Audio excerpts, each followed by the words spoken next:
Alison Botha, the woman who refused to die.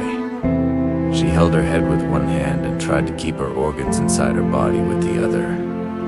Then she began to crawl.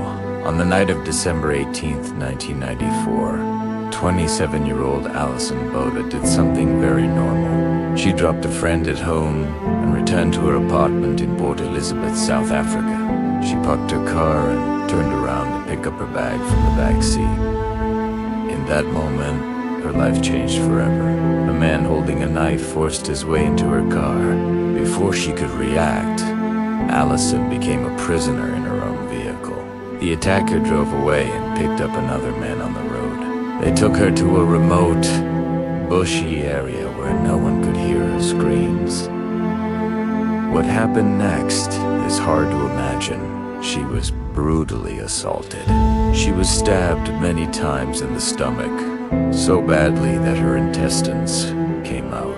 Her throat was slashed so deeply that her head was almost separated from her body. Believing she was dead, the attackers left her in the dirt and drove away.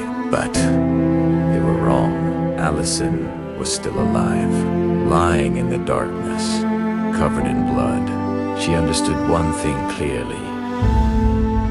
If she did not move, she would die there, and no one would ever know what happened to her. She decided to leave a sign. Using her fingers, she wrote the names of her attackers in the sand. Underneath, she wrote 4 words that later touched the world.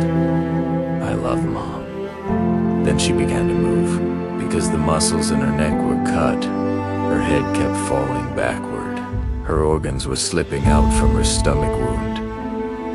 With one hand, she held her head up.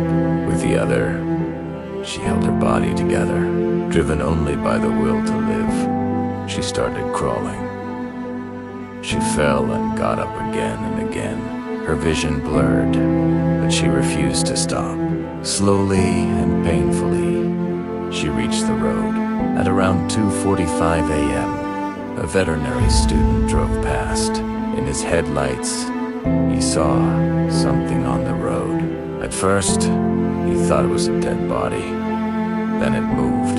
He immediately called an ambulance and stayed with her until help arrived. Doctors were shocked. They could not believe a human being could survive such injuries. One surgeon said he had never seen anything like it in his entire career. Alison did not just survive. From her hospital bed, she identified her attackers to the police. Franz du Toit and Buens Kruger were arrested and in 1995 were sentenced to life in prison. Instead of hiding, Alison chose to speak openly. She became a symbol of strength for women around the world. She wrote a book, became a motivational speaker, and traveled to more than 30 countries to share her story.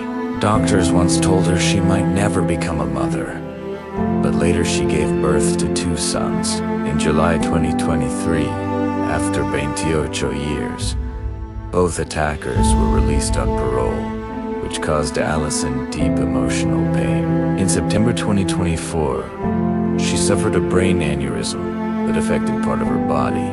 In February 2025, after public protests and a legal review, the parole decision was canceled, and the attackers were sent back to prison. Today, Alison is slowly recovering. She recently shared this message. Whatever you are going through is temporary.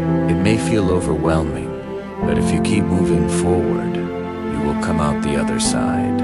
I will be okay. Alison Botha's story is not just about surviving an attack. It is about the power of the human spirit and the refusal to give up, even when everything seems lost.